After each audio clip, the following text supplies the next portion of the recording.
ओम शांति। आज हम 3 नवंबर 92 की अव्यक्तवाणी सुनते हैं।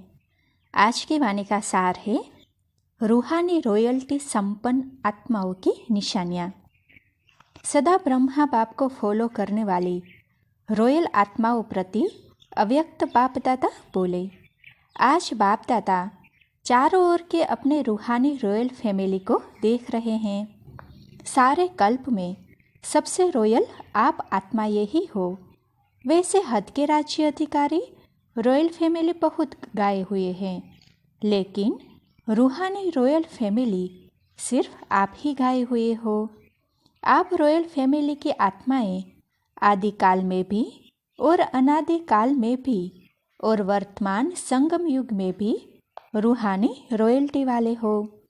अनादि काल स्वीट होम में भी आप विशेष आत्माओं की रूहानियत की झलक चमक सर्व आत्माओं से श्रेष्ठ हैं। आत्माएं सभी चमकती हुई ज्योति स्वरूप है, फिर भी आपकी रूहानी रॉयल्टी की चमक अलौकिक है। जैसे साकारी दुनिया में आकाश बीच सितारे सब चमकते हुए दिखाई देते हैं, लेकिन कोई विशेष चमकने वाले सितारे स्वतः ही अपनी तरफ आकर्षित करते हैं। लाइट होते हुए भी उन्हों की लाइट विशेष चमकती हुई दिखाई देती है। ऐसे अनादि काल परम धाम में भी आप रूहानी सितारों की चमक अर्थात रूहानी रॉयल्टी की झलक विशेष अनुभव होती है। इसी प्रकार आदि काल सतयुग अर्थात स्वर्ग में आप आत्माएं विश्व राजन की रॉयल फैमिली के अधिकारी बनते हो। हर एक राजा की रॉयल फैमिली होती है, लेकिन आप आत्माओं की रॉयल फैमिली की रॉयल्टी व देव आत्माओं की रॉयल्टी सारे कल्प में और किसी रॉयल फैमिली की हो नहीं सकती। इतनी श्रेष्ठ रॉयल्टी चैतन्य स्वरूप में प्राप्ति की है, जो आपके जड़ चित्रों की भी कितनी रॉयल्टी से पूजा होती है। सारे कल्प के अंदर रॉयल्टी की विधि प्रमाण और कोई भी धर्म पिता, धर्म आत्मा या महान आत्मा की ऐसे पूजा नहीं होती। तो सोचो, जब जड़ चित्रों में भी रॉयल्टी की पूजा है, तो चैतन्य में कितने रॉयल फैमिली के बनते हो। तो इतने रॉयल हो व बन रहे हो। अभी संगम पर भी रूहानी रॉयल्टी अर्थात फरिश्ता स्वरूप बनते हो। रूहानी बाप की रूहानी रॉयल फैमिली बनते हो। तो अनादि काल, आदि काल और संगम युगी काल तीनों काल में नंबर 1 रॉयल बनते हो। ये नशा रहता है कि हम तीनों काल में भी रूहानी रॉयल्टी वाली आत्माएं हैं। इस रूहानी रॉयल्टी का फाउंडेशन क्या है? संपूर्ण प्यूरिटी। संपूर्ण प्यूरिटी ही रॉयल्टी है। तो अपने से पूछो कि रूहानी रॉयल्टी की झलक आपके रूप से सबको अनुभव होती है? रूहानी रॉयल्टी की फलक हर चरित्र से अनुभव होती है। लौकिक दुनिया में भी अल्पकाल की रॉयल्टी न जानते हुए भी चेहरे से, चलन से अनुभव होती है। तो रूहानी रॉयल्टी गुप्त नहीं रह सकती, वो भी दिखाई देती है। तो हर एक नॉलेज के दर्पण में अपने को देखो कि मेरे चेहरे पर, चलन में रॉयल्टी दिखाई देती है व साधारण चेहरा, साधारण चलन दिखाई देती है। जैसे सच्चा हीरा अपनी चमक से कहाँ भी छिप नहीं सकता, ऐसे रूहानी चमक वाले, रूहानी रॉयल्टी वाले छिप नहीं सकते। कई बच्चे अपने को खुश करने के लिए सोचते हैं और कहते भी हैं कि हम गुप्त आत्माएं हैं, इसीलिए हमको कोई पहचानता नहीं है। समय आने पर आपे ही मालूम पड़ जाएगा। गुप्त पुरुषार्थ बहुत अच्छी बात है, लेकिन गुप्त पुरुषार्थी की झलक और फलक व रूहानी रॉयल्टी की चमक औरों को अनुभव जरूर कराएगी। स्वयं को चाहे कितना भी गुप्त रखे, लेकिन उनके बोल, उनका संबंध, संपर्क, रूहानी व्यवहार का प्रभाव उनको प्रत्यक्ष करता है, जिसको साधारण शब्दों में दुनिया वाले बोल और चाल कहते हैं। तो स्वयं को प्रत्यक्ष नहीं करते, गुप्त रखते। यह निर्माणता की विशेषता है, लेकिन दूसरे उनके बोल चाल से अनुभव अवश्य करेंगे। दूसरे कहे कि यह गुप्त पुरुषार्थी है। अगर स्वयं को कहते हैं कि मैं गुप्त पुरुषार्थी हूँ, तो यह गुप्त रखा या प्रत्यक्ष किया? कह रहे हो गुप्त, लेकिन बोल रहे हो कि मैं गुप्त पुरुषार्थी हूँ, यह गुप्त हुआ। बहुत पत्र में लिखते भी है कि हम गुप्त पुरुषार्थियों को निमित्त बनी हुई दादियाँ नहीं जानती है। फिर यह भी लिखते हैं कि देख लेना आगे हम क्या करते, क्या होता है। तो यह गुप्त रहे या प्रत्यक्ष किया? गुप्त पुरुषार्थी अपने को गुप्त रखे, यह बहुत अच्छा, लेकिन वर्णन नहीं करो, दूसरा आपको बोले। जो अपने आप को ही कहे उनको क्या कहा जाता है? तो किसी ने कहा मियाँ मिट्ठू। तो बाबा ने कहा तो मियाँ मिट्ठू बनना बहुत सहज है ना। तो क्या सुना? रूहानी रॉयल्टी। रॉयल आत्माएं सदा ही एक तो भरपूर संपन्न रहती है, और संपन्नता की निशानी वे सदा तृप्त आत्मा रहती है। तृप्त आत्मा हर परिस्थिति में हर आत्माओं के संबंध संपर्क में आते हुए जानते हुए संतुष्ट रहती है। चाहे कोई कितना भी असंतुष्ट करने की परिस्थितियाँ उनके आगे लाए, लेकिन संपन्न तृप्त आत्मा असंतुष्ट करने वाले को भी संतुष्टता का गुण सहयोग के रूप में देगी। ऐसी आत्मा के प्रति रहमदिलपन, शुभ भावना और शुभ कामना द्वारा उनको भी परिवर्तन करने का प्रयत्न करेंगे।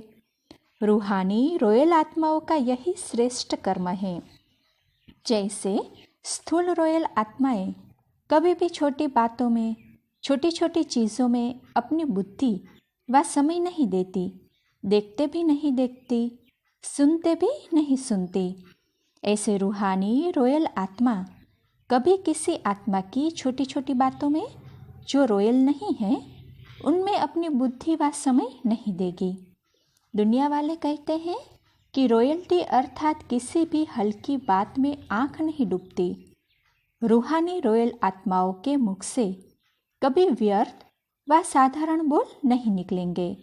हर बोल युक्ति युक्त होगा। युक्ति युक्त का अर्थ है व्यर्थ भाव से परे, अव्यक्त भाव, अव्यक्त भावना। इसको कहा जाता है रॉयल्टी। इस समय की रॉयल्टी भविष्य की रॉयल फैमिली में आने के अधिकारी बनाती है। तो चेक करो, वृत्ति रॉयल है। वृत्ति रॉयल अर्थात सदा शुभ भावना, शुभ कामना की वृत्ति से हर एक आत्मा से व्यवहार में आए।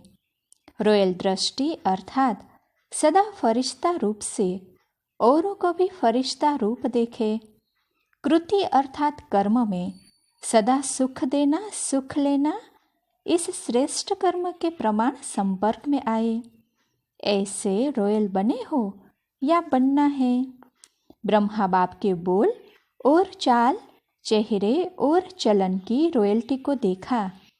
ऐसे फॉलो ब्रह्मा बाप। साकार को फॉलो करना तो सहज है ना। ब्रह्मा को फॉलो किया तो शिव बाप को फॉलो हो ही जाएगा। एक को तो फॉलो कर सकते हो ना। बाप समान बनने के पॉइंट्स तो रोज सुनते हो। सुनना अर्थात फॉलो करना। कॉपी करना तो सहज होता है ना, कि कॉपी करना भी नहीं आता। बाप दादा आज मुस्कुरा रहे थे कि मधुबन में आते हैं तो विशेष गुरुवार के दिन क्या करते हैं? एक तो भोग लगाते हैं, और क्या करते हैं जो सिर्फ मधुबन में ही करते हैं? जीते जी मरने का भोग। आप सबने जीते जी मरने का भोग लगा लिया है। बाप दादा मुस्कुरा रहे थे कि जीते जी मरना कहकर मानना तो सहज है। स्टेज पर बैठ गए, तिलक लगा लिया, मर गए। लेकिन जीते जी मरना अर्थात पुराने संस्कारों से मरना, पुराने संस्कार, पुराने संसार के आकर्षण से मरना, यह है जीते जी मरना। भोग लगा दिया, भंडारी में जमा कर दिया और जीते जी मरना हो गया, यह तो बहुत सहज है। लेकिन मर गए बाप दादा सोच रहे थे कि पुराने संसार और पुराने संस्कार, इससे सदा के लिए संकल्प और स्वप्न में भी मरना मनाना, ऐसा जीते जी मरना कौन और कब मनाएंगे। अगर स्टेज पर बिठाते हैं तो सबके सब बैठ जाते हैं। स्टेज पर बैठना यह तो कॉमन बात है, लेकिन बुद्धि को बिठाना, इसको कहा जाता है यथार्थ जीते जी मरना मनाना। जब मर गए, मरना अर्थात परिवर्तन होना।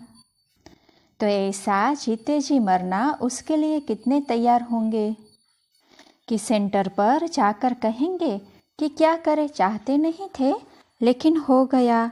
यहाँ तो जीते जी मरना मनाकर जाते हैं, फिर जब कोई बात सामने आती है तो जिंदा हो जाते हो। ऐसे नहीं करना। यादगार में भी दिखाते हैं कि रावण का एक सिर खत्म करते थे तो दूसरा आ जाता था। यहाँ भी एक बात पूरी होती तो दूसरी पैदा हो जाती। फिर समझते हमने तो रावण को मार दिया, फिर यह कहाँ से आया। लेकिन मूल फाउंडेशन को समाप्त न करने के कारण एक रूप बदल दूसरे रूप में आ जाते हैं। फाउंडेशन को खत्म कर दो तो रूप बदल करके माया वार नहीं करेगी, सदा के लिए विदाई ले लेगी। समझा क्या बनना है? रूहानी रॉयल्टी वाले। सदैव यह चेक करो कि हर कर्म रूहानी रॉयल परिवार के प्रमाण है। जब 99% बोल, कर्म और संकल्प रॉयल्टी के हो, तब समझो भविष्य में भी रॉयल फैमिली में आएंगे। ऐसे नहीं सोचना हम तो आ ही जाएंगे, चलो संपन्न नहीं बने हैं तो 1% फ्री देते हैं। लेकिन 99% रॉयल्टी के संस्कार, बोल और संकल्प नेचुरल होने चाहिए। बार बार युद्ध नहीं करनी पड़े, नेचुरल संस्कार हो जाए।